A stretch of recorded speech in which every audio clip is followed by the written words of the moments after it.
YouTube, my name is Myles Anderson. I'm a professional joke explainer, and today I'm looking at the comedy of Roseanne Barr, one of the best comedians working today. Barr, I find your story fascinating. What a privilege it is for you to have me here this evening. Okay, so it looks like she's at AmericaFest 2023. It's a really big stand-up comedy festival that a lot of right-wing media groups put on every year. They always have the best comics. They're absolutely hilarious. I'm super excited to see Roseanne perform. Say that they are weaponizing stupidity. They are horrified that their web of power could be broken. I'm not going to bow down before Turning them. Point USA, and so you were they're right. like a big management agency be for so stand-up offensive comics. to offend the most offensive thing that is on earth right now. Power-wise, to keep people in line and control them. Everything's a lie. Everything power tells us is a lie. Jokes are a great way to scorn power. So that's really cool. So they're playing like little clips of each of her best jokes, kind of leading up into it. Those are from stand-up shows she's done in the past. Roseanne's been doing stand-up for a long time. She started it in like the 1940s, and she's been a huge stand-up comedian in America for a very long time. I'm never going to give up. They're not going to get me.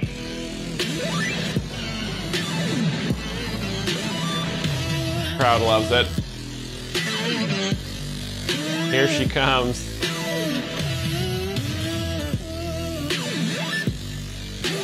Got a MacBook, it's like a MacBook Pro under her arm, so she's doing pretty good.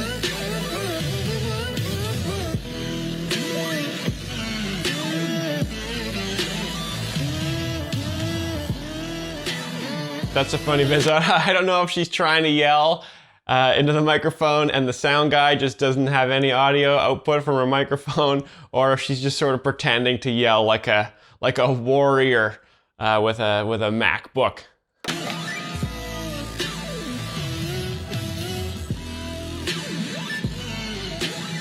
High production value here, fog everywhere.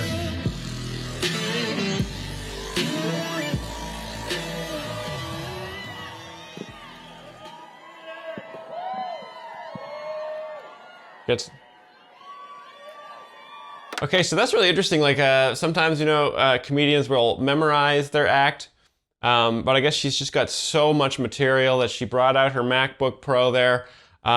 She's got her material all set up on her computer. She probably, I guess, has like gigabytes of text files that she has to go through to remember that she's going to talk about here. So very excited to see her get through a MacBook's worth of material here.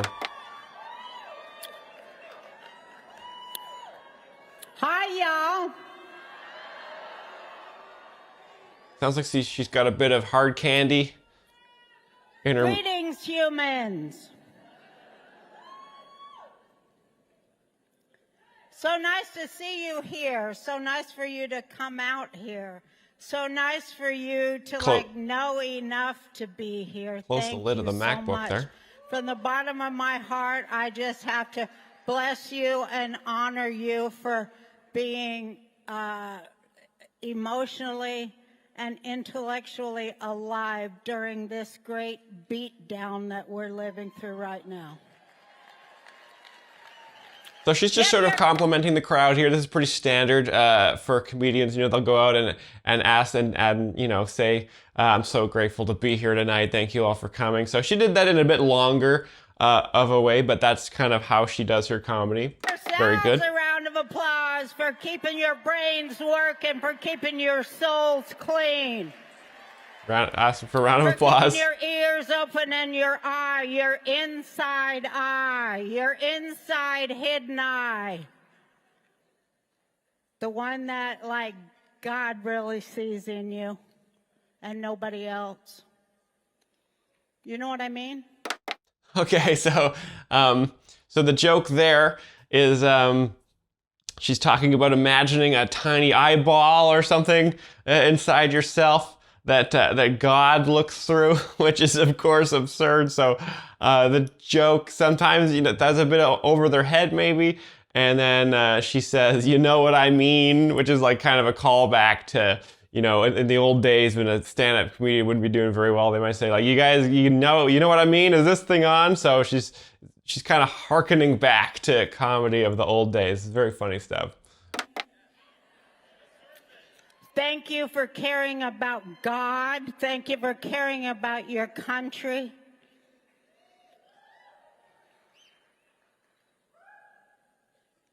Thank you for caring about what's right.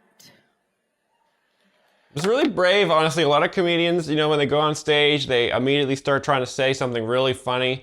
So they use their best material right off the top.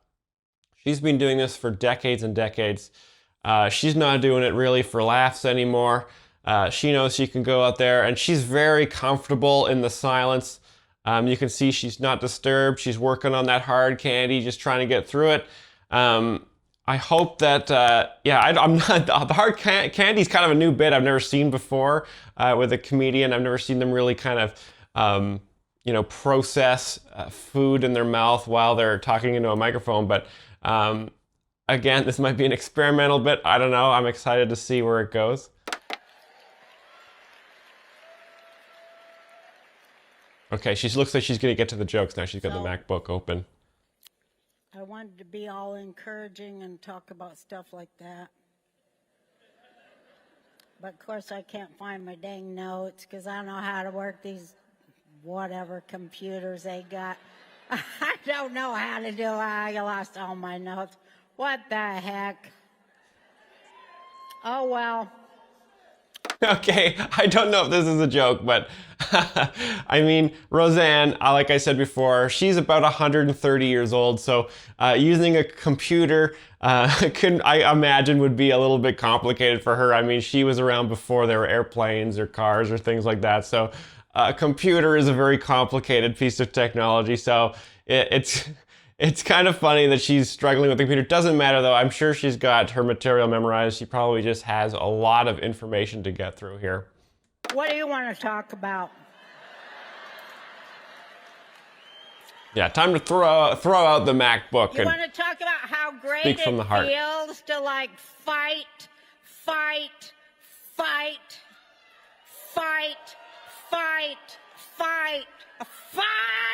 So she's using repetition there as a device to, sort of get the crowd going. All the best comedians do this. Chris D'Elia's done this before. Repetition is a really important tool comedians use. Sometimes just saying things over and over again is very funny. Fight! Or even really loud as well. Fight! And then win. You want to talk about how great that feels? Because I can tell you about that.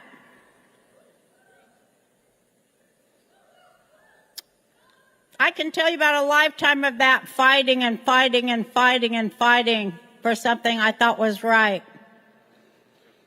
And losing over and over.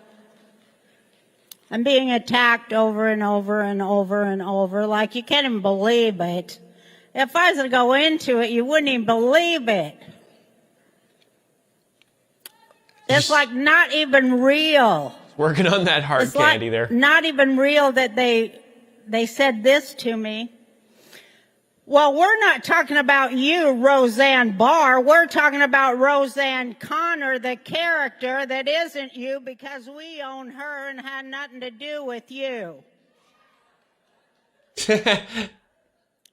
So it sounds like the sound guy turned the microphone down in the middle of her speech there. So sometimes comics will work with the technical crew when they have a complicated bit, and they'll tell them. I guess she was like, when I say fight a dozen times, I want you to just kind of turn the mic down. So that's, I think, the joke there. Can you imagine? I think of the words of Patrick Henry then. I got to get that quote, and I can't find it, but... Patrick Henry, very funny comedian. That was on my dang thing. But it's like he's rallying the troops where it looks like everything's lost, You know what I'm talking about. The summer soldier. Thank you.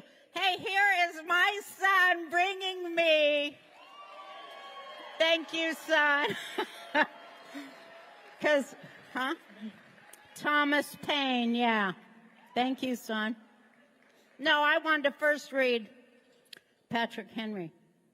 Because I think, gosh, this can't be more today, you know? Okay, so she's got a different Apple device now. So I guess the Mac totally blew her mind. So thank goodness her son is there. He's a little bit younger. He's in his 70s, and he's kind of able to understand technology a bit better. So he gave her her notes that are on her phone. Sometimes with, comedians will set up mistakes in the show as part of the joke. So it's very funny how she couldn't figure out her computer, and then her son gave her a phone. So I guess the joke is that she's kind of burning through a lot of different Apple devices in the search of all of her jokes and material that she stored, I assume in the iCloud here. These are the times that try men's souls. That's funny. The summer soldier and the sunshine patriot will, in this crisis, shrink from the service of their country. But he that stands by it now deserves the love and thanks of men and women. Tyranny, like hell, is not easily conquered. Yet we have this consolation with us, that the harder the conflict, the more glorious the triumph. What we obtain too cheap, we esteem too lightly. I think this is what we're learning right now, ladies and gentlemen. It is dearness only that gives everything its value. Heaven knows how to put a proper price upon its goods. And it would be strange indeed if so celestial an article as freedom should not be highly rated.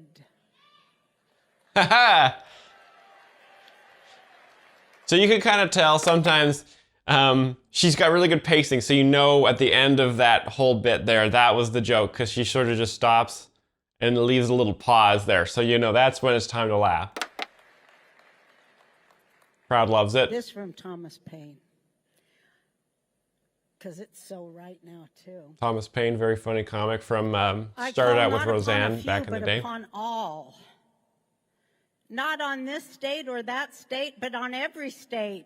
Okay, so she's just I think she's reading another comics material up here. I wanted to explain, again, Roseanne is a very old comedian. Her style is very different than new comics. Back when she was starting out, it was very common for comedians to just read out text from books and speeches. That was real, modern stand-up really didn't start until sort of the 1960s and 70s. So it's really cool to see the old-time way of doing stand-up, where everyone would just sort of read words in silence. Really cool. She's a master of the craft here. And help us. Lay your shoulders to the wheel. Better have too much force than too little when so great an object is at stake. Let it be told to the future world that in the depth of winter, when nothing but hope and virtue could survive, that the city and the country, someone left their Discord on. alarmed at one common danger, come forth to meet and to repulse it. Crowd loves it. Very funny. Very funny stuff there. Thomas Paine was a very strange comedian. I'm just all but in for beloved President Trump. in America. I just want to say that. I'm just all in. Yes. Crowd loves it. I'm just all in, I said, I'm all in, whatever, you just let me know I'm all in, because I know if I ain't all in, man, they're going to put my ass in a gulag. If he loses, I know, that what they're going to do, and I don't really want to go to a re-education camp and have to give all my money away to a bunch of losers that never know how to get a job. I don't care about them. So she's kind of doing like I think she's doing like a Dean Martin thing where she's sort of pretending that she's on a lot of alcohol or drugs or something because her eyes are super small. She's sort of sucking on a candy and just talking into the microphone, you know, just sort of saying nonsensical things. So I think she's doing like a bit of a Dean Martin bit here. Very funny stuff. If we don't stop these horrible communists, do you hear me? I'm asking you to hear me. She's getting political now, it seems like. Stalinist, communists, with a huge helping of Nazi fascists thrown in. Very, very political. Plus, wanting a caliphate. Wow, okay, so the kind of the joke is that she's saying these people, I think she's talking about the enemies of the AmericaFest here, I guess, is people that that couldn't get tickets to the show or some really wanted to see the comics and they couldn't get in.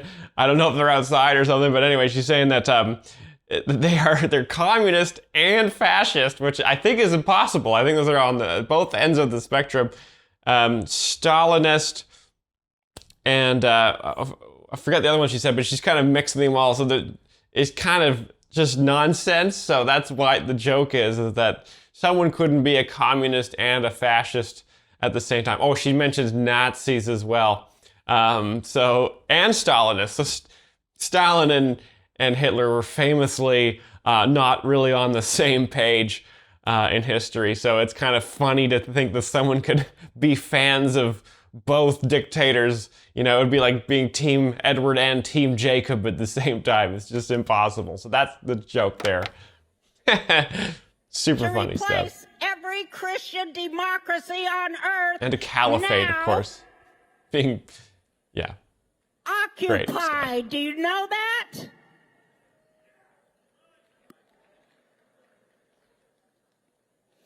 I just want the truth.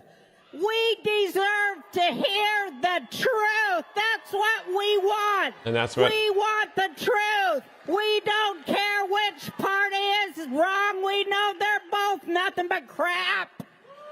That's what comedians do. You know, they tell the truth. Comedians like Roseanne, you know, they actually speak the truth. You know, don't believe what you see on the news or what you read in the books or the newspaper. The only people who tell the truth are comedians, because I say, you know, the essence of comedy is truth. So if you want any information, you're gonna want to listen to Roseanne Barr, because she speaks the truth. Very funny stuff. They're both on the take. They're both stealing us blind.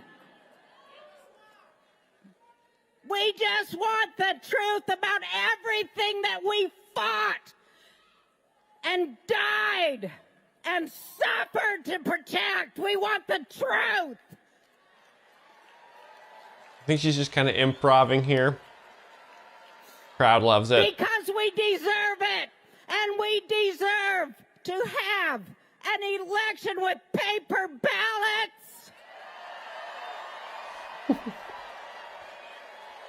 Like I said, Roseanne's very old, so in the old days, paper ballots I think would probably make her more comfortable, considering how much the iMac confused her and the phone kind of also jostled her brain a little bit there. I could understand why she'd want to use paper ballots and not anything with technology, so very funny there. Kind of self-deprecating. Proper identification to prove that you are a citizen of this country. So she says she's accused everyone else of being Nazis, and then she's like, I hope everybody has their proper identification papers. It's just like super funny how she's kind of contradicting herself all the time. Great bit.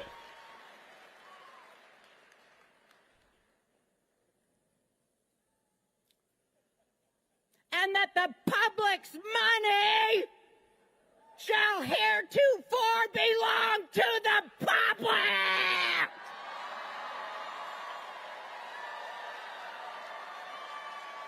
Okay. I think that's how it is. And there shall be a fair accounting of it, and where it was sent overseas, we shall have that money returned to our national coffers. Coffers, right? That's a funny word. We got a stinking system of justice. We got a stinking government. It don't even know what. It's so busy with its hand in the cookie jar, it don't know how to rule people. The only thing it can do is go, well, I guess if you let the guilty out, that does something good. Let the worst of the guilty out, because that way we can, forgive ourselves for being racist. Or whatever the hell it is they're thinking. I just noticed that she's got a clock around her neck. So I guess she's kind of making like a Flava Flav joke or something there. Very funny. What are they thinking? It doesn't make any sense. What are they thinking?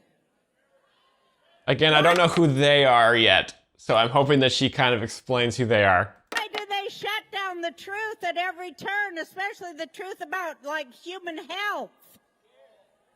Why are they doing that? How many people here got the vaccine? I'm happy to hear that. I didn't get it either. I was the only one in my family. I was the only one in my family, and I was telling them. So that's kind of funny because her son is in the audience, so she's kind of throwing him under the bus here. Obviously, the whole crowd is militantly against public health. So, but her son just gave her a phone, and then she said, "I'm the only one in my family to not get vaccinated." So I bet everyone in the crowd is looking at her son like, we should kill this guy. That's pretty funny. I was telling them over and over, don't do it. Why would you, why? Right? Yeah. So, I don't know. Now they're like, I'm the only one in my family now that's healthy. Very healthy. Terrible. I'm going to miss them, I'm going to miss them.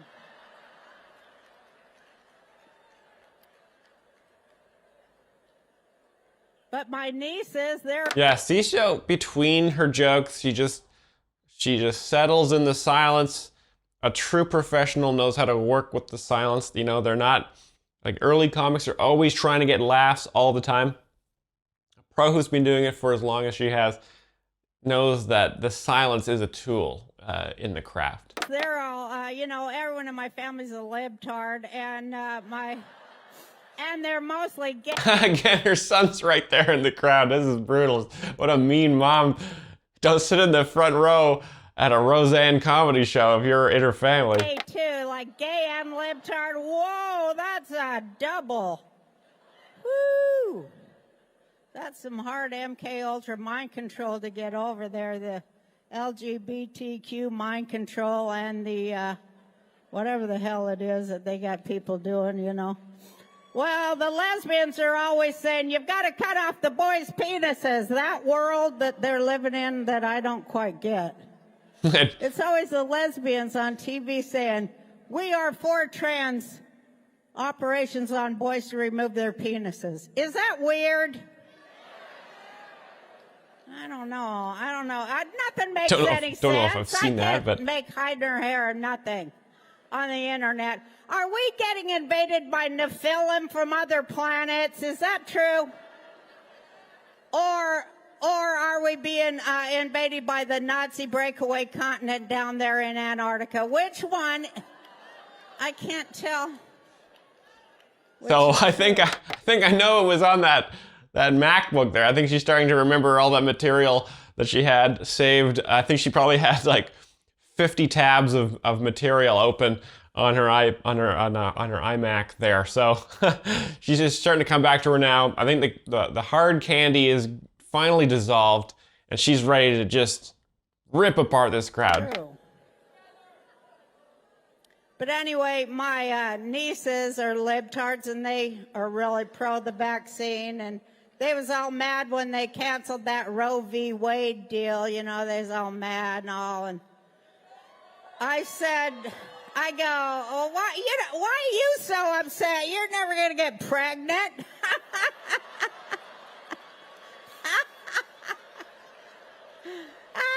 You're never going to have a baby. So she's kind of a dick to her family. That's You're kind of the bit there. You're sterile. Oh, yeah, we love this government. I believe Biden got 81 million votes. I'm probably the only person in this room. Do you guys believe Biden got 81 million votes? Really?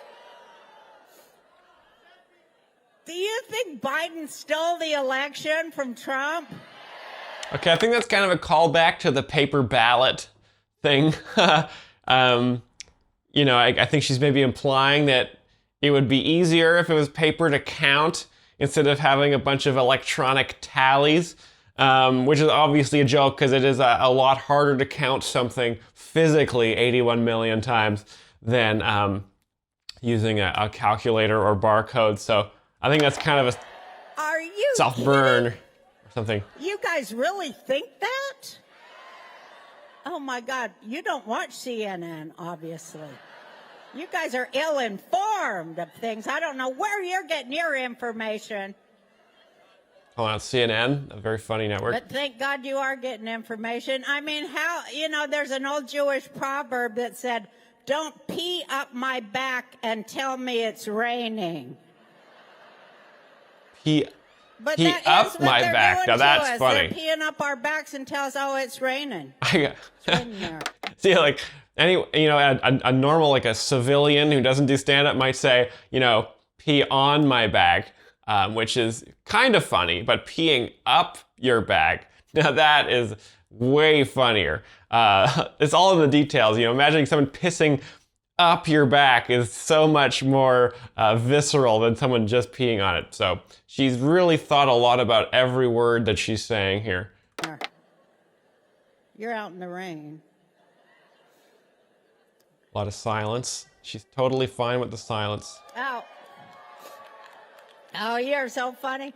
But I did say, if they do take down our president and they do something, God forbid, where they can't get our Trump in there, I said, I will. I'll run for him. I'll do it. I'll do every bit of it. If I'm needed, I will, because I agree with everything he says, does, and is. And oh my God, you guys, I love him so much, I really do. I got to, it was so exciting. So she likes Trump quite a bit. Well, I had met him before being in Hollywood and all, but so I liked him then because he was so cool and nice to me. But then since he was president, I just thought, well, that's a whole other guy than the Hollywood guy. He's the president. Now it's the president of the United States, which carries a little something extra, a lot of something extra. Roseanne started, I don't know if you guys know this, but Roseanne started doing stand-up around the same time Trump did, sort of like the late 1800s, and they both really came up together in the comedy scene in America. So it was a really big deal when he became president, and Roseanne is a really big fan of his. So I just wanted to pray for him, I really, really wanted to get in there and say a nice old Jewish lady prayer for him. Because I think that a lot of these guys in power, they do need an old Jewish woman to pray for them. They do. Okay, so she's repeated that a couple times. They need an old lady, an old Jewish lady to pray for them. She said this a couple times. So she's setting up a big punchline here. Right way, they're getting, something else, and they need to get the right kind of prayer on them. You know what I'm talking about. Or maybe you don't. I don't care. But it's true. So I'm like, I'm going to say a prayer, and I just wanted to lay my hands on him because, I want to transfer energy of love into him because that's part of the prayer. And so when I first met him, I just freaked out because they were letting me take my picture with him. So I ran in, and I went grabbing on him and stuff, and I threw my arms out around him. I was all out of control and not acting right. I know you guys are shocked. You not acting right? Roseanne, what happened? But no, so I was a little bit of crowd work there. He very gently rearranged my arms, very gently, like this, And he looked right in my eye, said, "Hello, Roseanne." So I just calmed down, you know.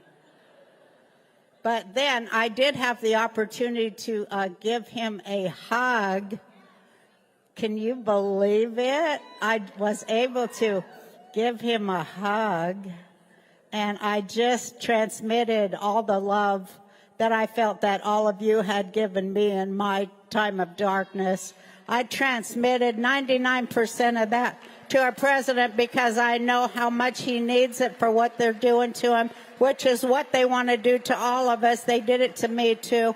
Okay, that's kind of funny. So so the big setup was that Trump needed a lady to pray for him, and then Roseanne met him, and then she touched him all over his body, and then when she transferred the love to him, it was only 99% of it. So she is kind of making a joke that she there's still 1% of Roseanne that's not quite sure about it. They'll do it to you if they want to. You look different or say something different, they'd love to do it to you.